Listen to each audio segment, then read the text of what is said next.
So finally, this car is going to get the MK60E1, the Race ABS, courtesy to Douglas Wardle at Racing Harness Technology. And this is the guide from Austin Hertel. He was I guess one of the first guinea pigs to run the setup. I think he had the MK60 from BMW M3, which is slightly different, but it's mostly the same. So I'm hearing he had great success with that system. I decided to do the E1 version, which is about $1,000 more expensive. Turner Dobbins is also running that setup right now, and he's having great success. So I'm gonna try to tackle these. I've had some horrible ice mode issues in the past, and in the recently with the stiffer suspension setup, the ABS has been getting really bad. So I'm gonna try to tackle these. He's got a really good guide, Austin Hertel. So let's see. So there's a confusion with the ABS ice mode, specifically on the 370Zs. And I've heard some people say their tires are locking up. What we are experiencing is when the car is in a weird yaw motion, the ABS basically prevents all the fluids from going to each wheels. So it's not letting fluid out towards the calipers. That's when your brake pedal becomes solid, rock solid, and it feels like you're not even braking, basically. Removing the Nissan factory OEM yaw sensor is not going to do anything. What that's going to do is let you able to trail brake without your car's ABS system intervening. ABS is basically grabbing onto your specific wheels based on how the car is rotating. It's basically trying to straighten the car out. So that prevents you from rotating the car under trail braking. So getting rid of the yaw sensor solved that issue, but that does not do anything for the ice mode. So all these lines have been undone. These are all 10 millimeters. I recommend using a flare nut wrench like these. So just slide them over.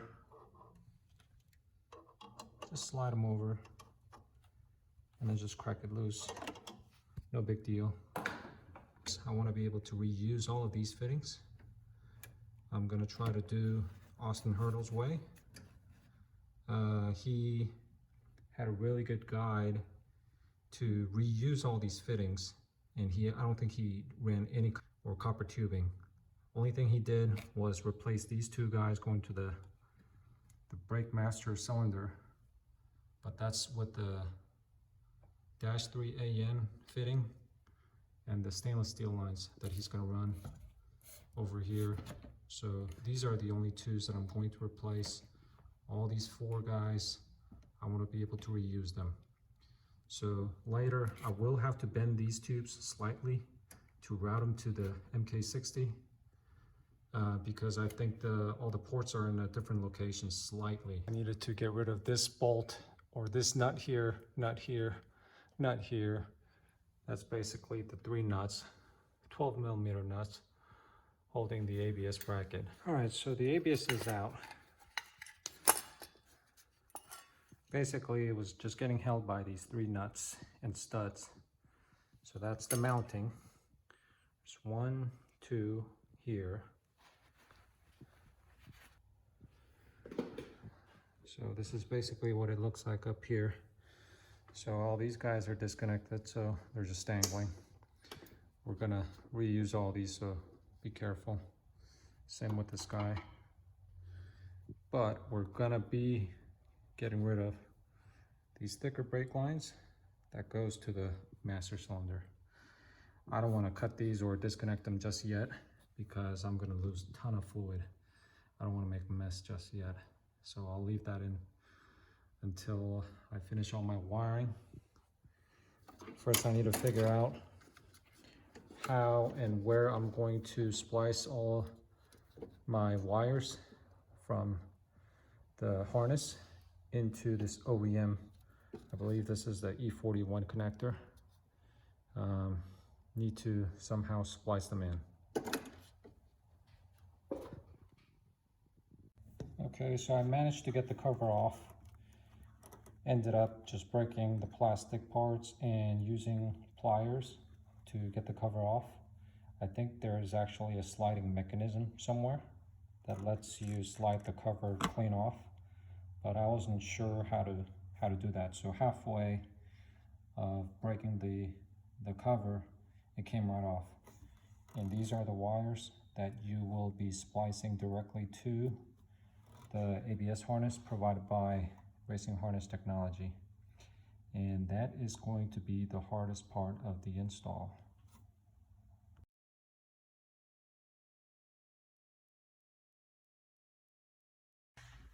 All right, so quick overview.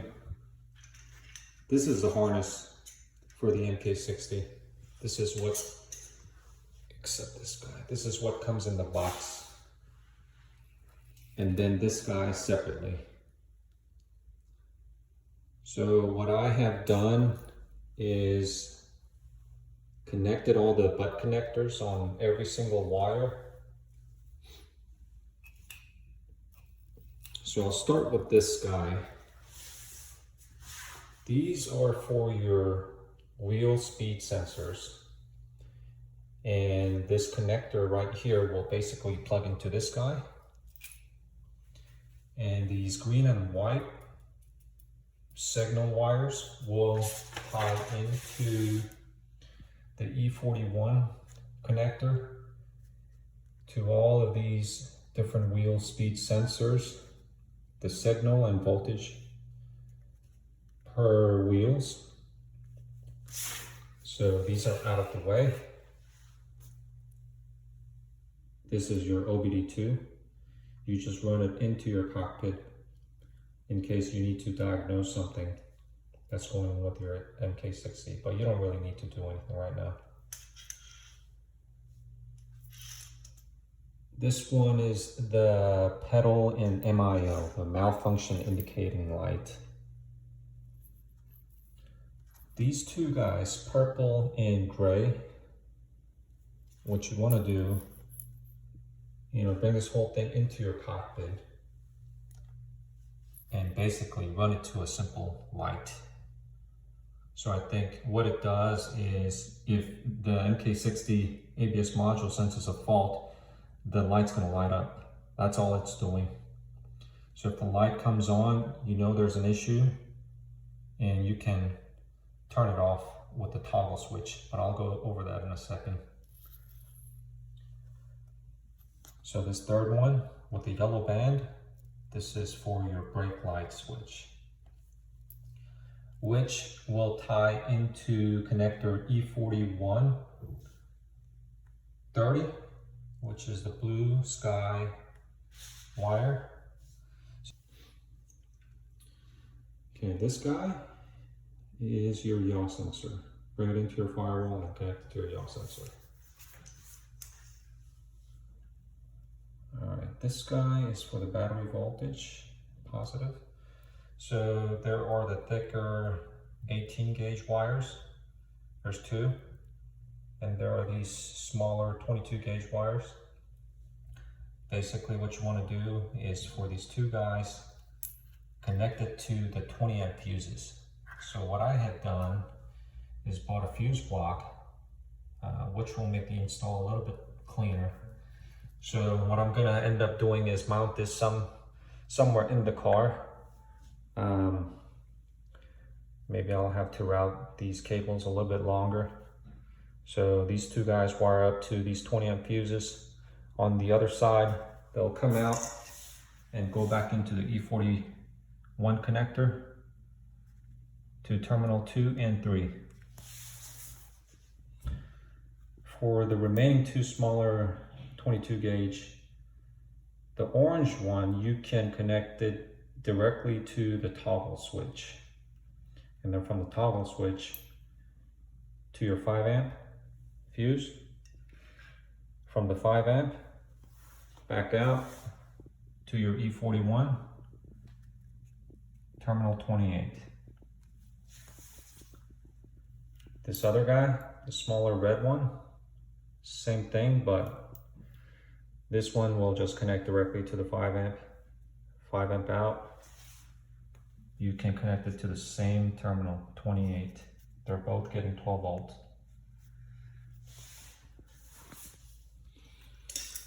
And the last one is the ground. And you can connect this somewhere by your ABS module where the strut tower is. So there should be room for that.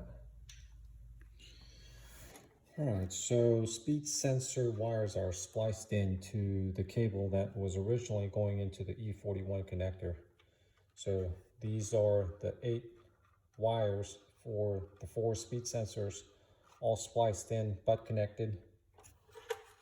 This obviously goes to this plug right here, which will basically connect to this plug.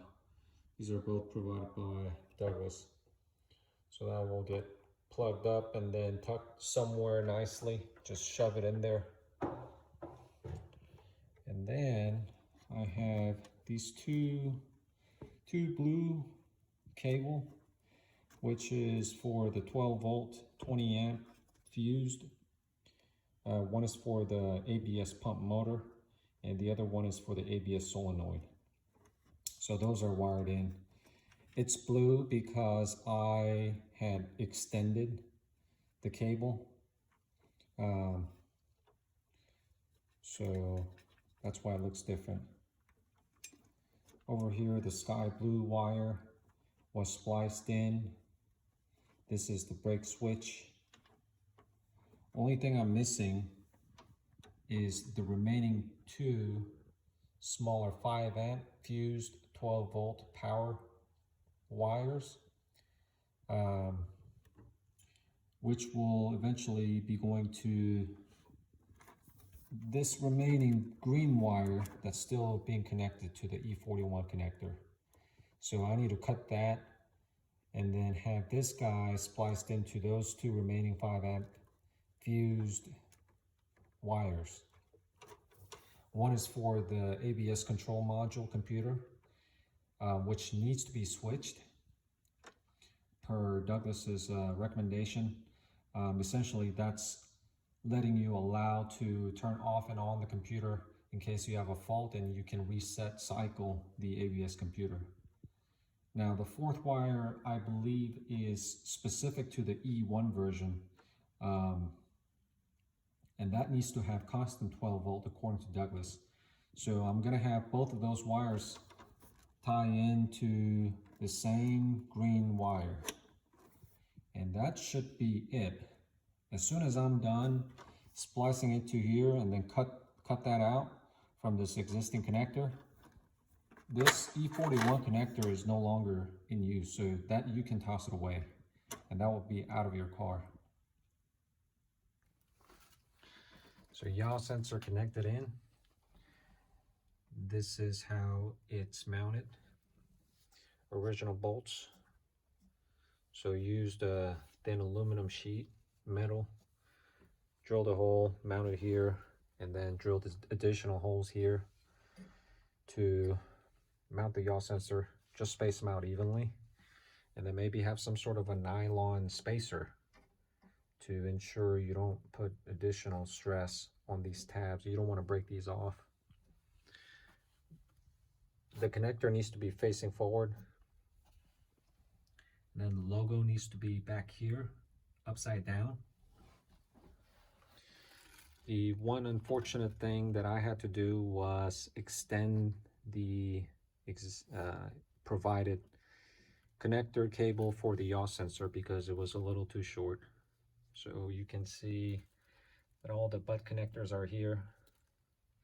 Yeah, real unfortunate I had to do that because this is a nice cable. It's steel braided line or steel braided cable. And these are very thin. These are like 22 gauges. So if you're not careful, you're just going to cut all the copper out. So be careful.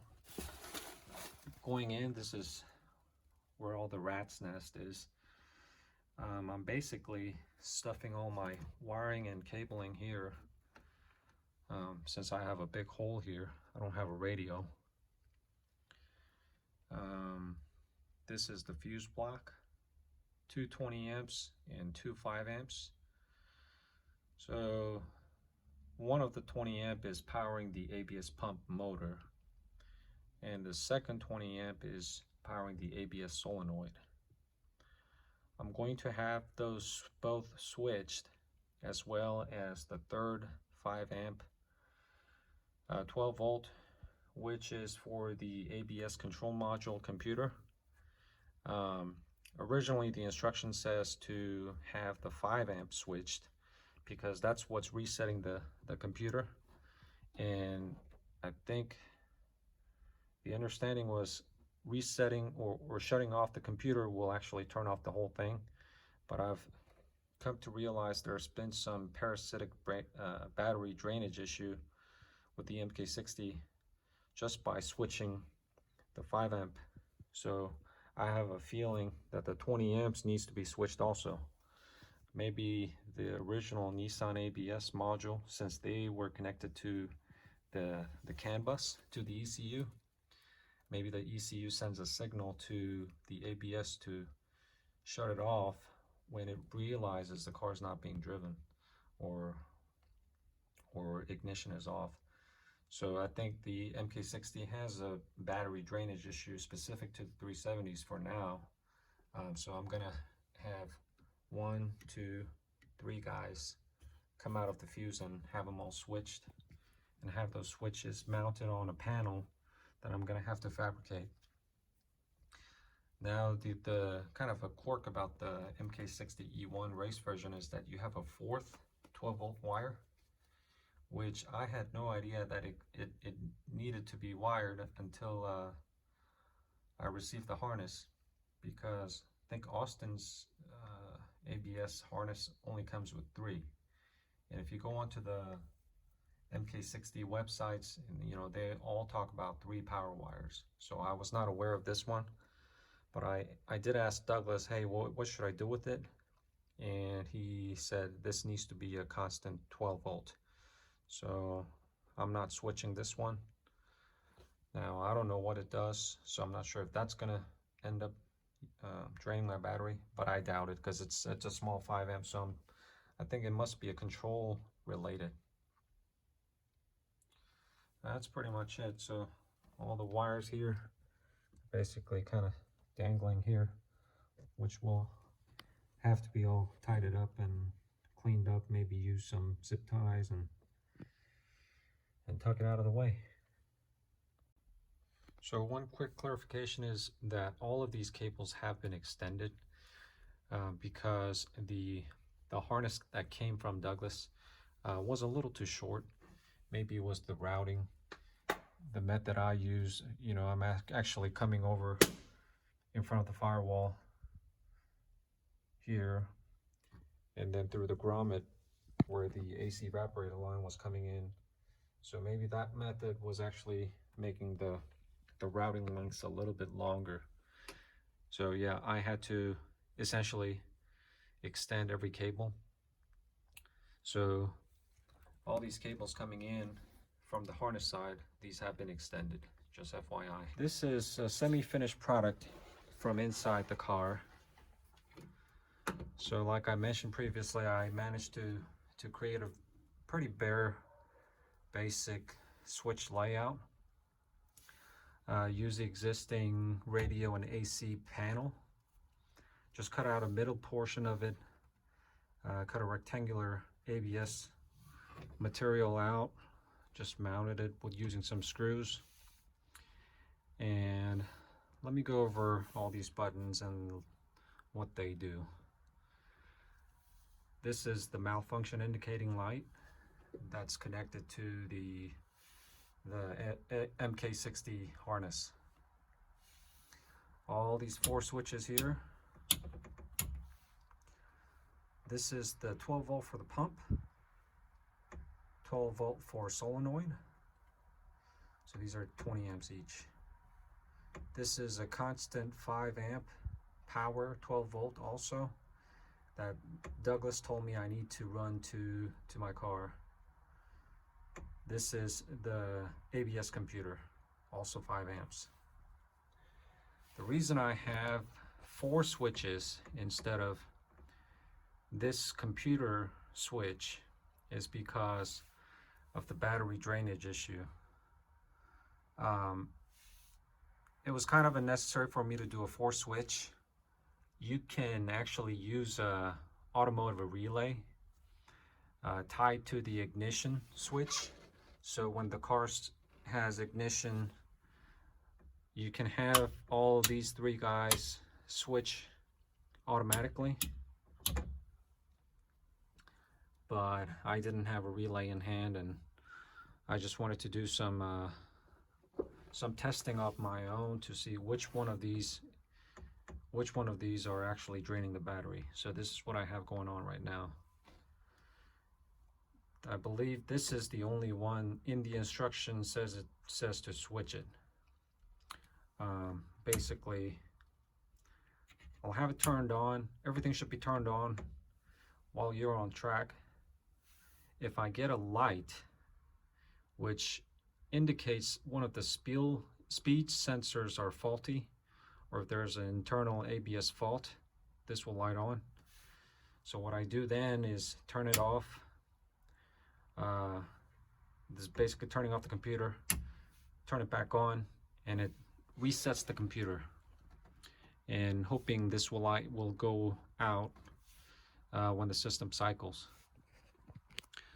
This is just a hazard light. I had it dangling, and I didn't really have it properly mounted, so I took this time to actually put this somewhere rigid.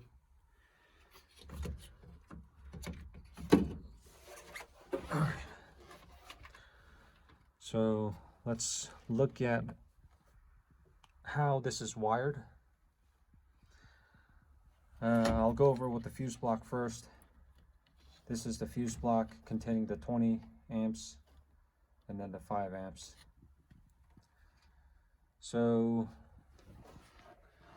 basically,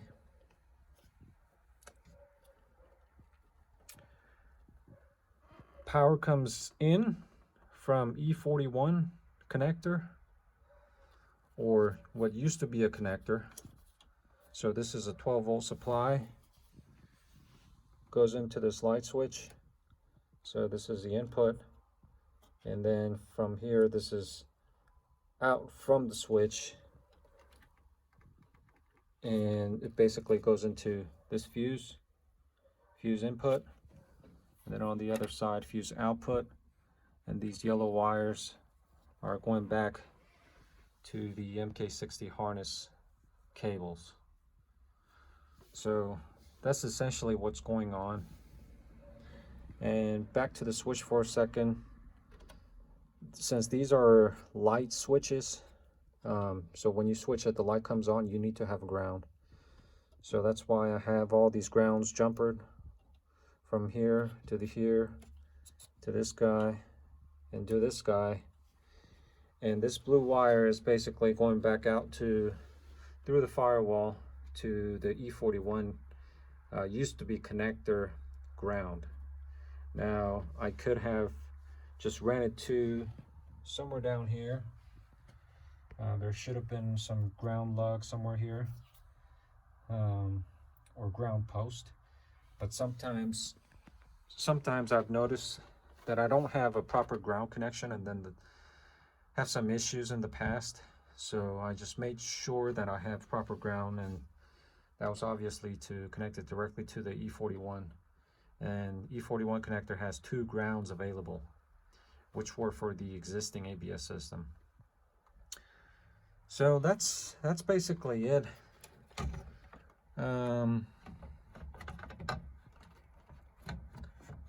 So after all this is mounted, this is the yaw sensor.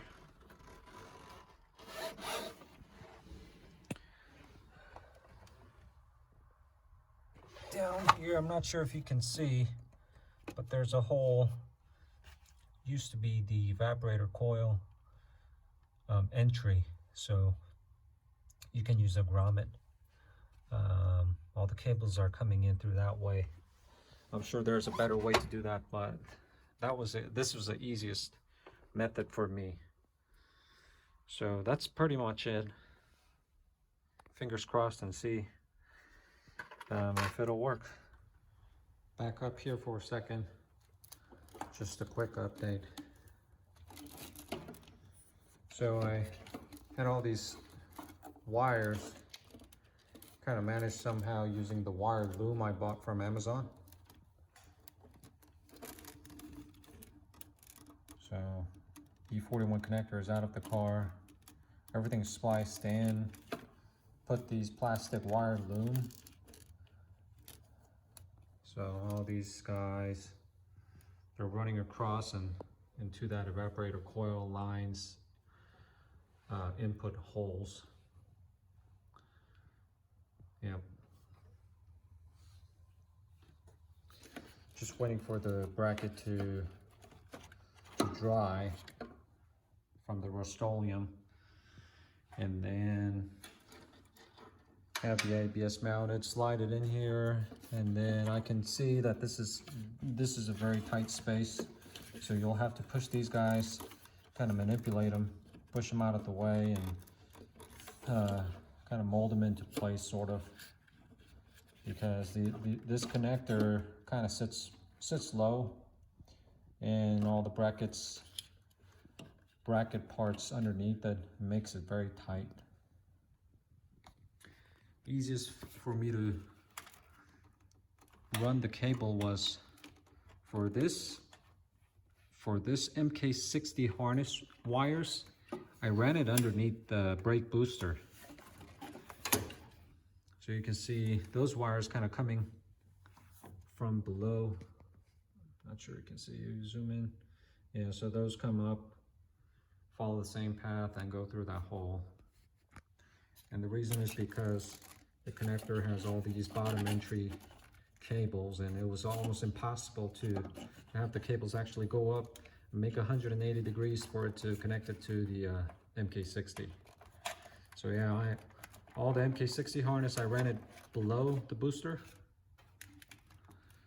But for these original E41 used to be spliced cable, I just ran it up here. Didn't have an issue. This guy right here was for the speed sensor, and it came with the plug-in harness plug right here.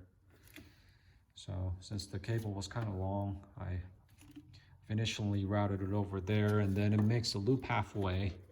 It makes a loop halfway, and then it comes back into the MK60 harness, this plug.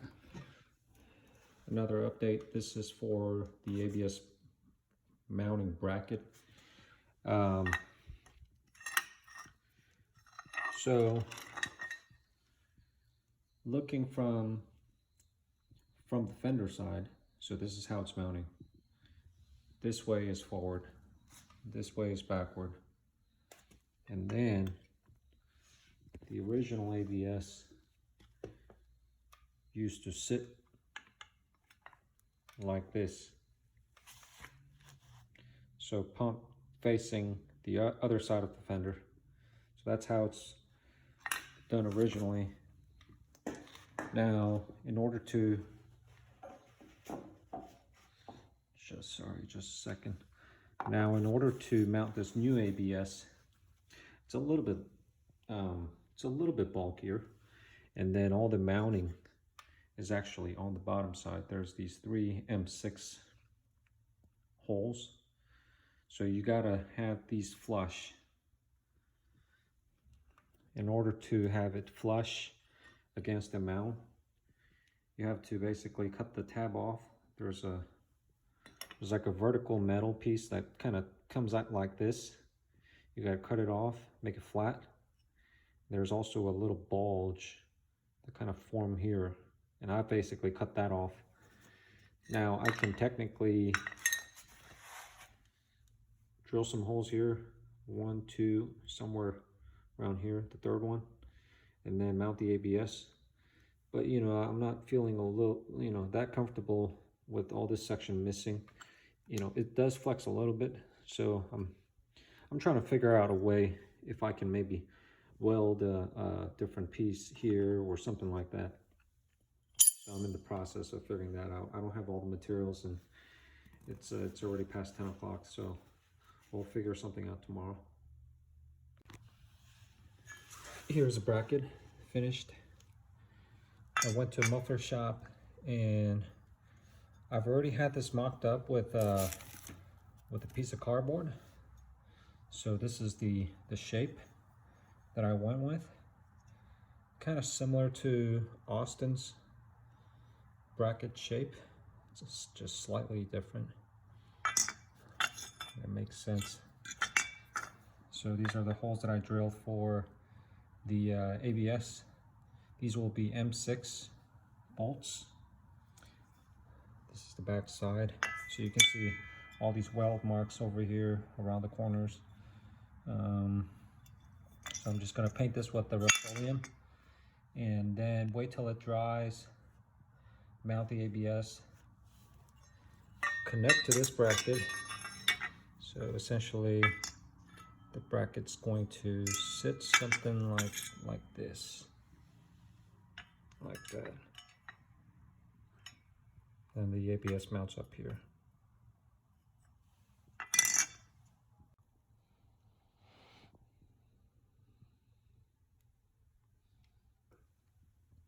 But it's all about, you know, making it clean and nice and ensure that the stainless steel braided line does not come in contact with your regular brake lines, these hard lines. You know, I made that mistake a long time ago. I had stainless steel oil cooler lines actually kind of rubbing against the power steering fluid line, which were hard lines just like these. And then halfway through the session with Chin Motorsport on MSR Houston, I lost my power steering and emptied the entire bottle on a track. And then this basically cut a hole. It saw through these lines, so make sure these are not rubbing against anything. That's crucial.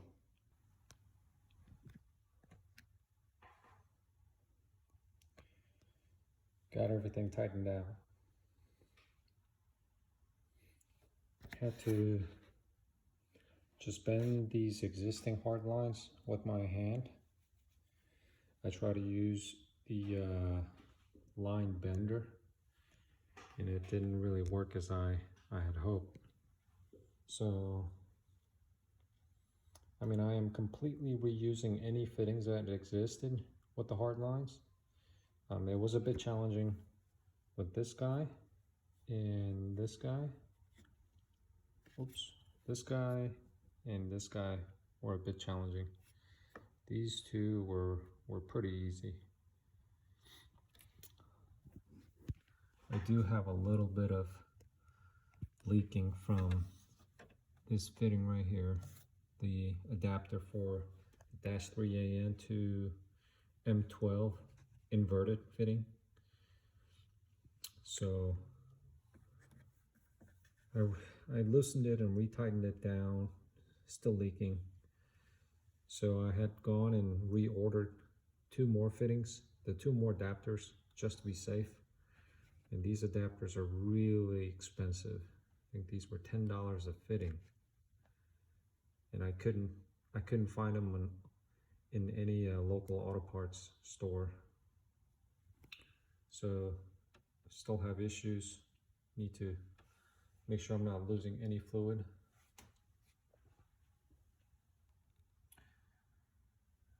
Have the connector all plugged in. It's really tight in there.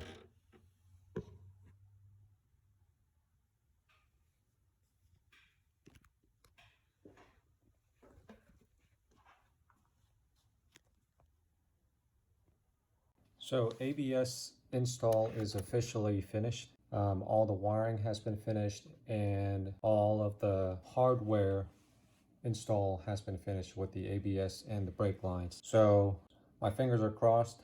We're gonna try to start this thing up as soon as my car is kind of put back together. I have other outstanding work to be done. As soon as I figure out what the issue is with one of the leaky fittings at the brake master cylinder, we're gonna bleed everything out and make sure the pressure is good on the pedal, and then go from there. So the test video of the MK60E1 in action will follow to kind of give you an update how well it's working. This video was intended to kind of capture the journey for installation process.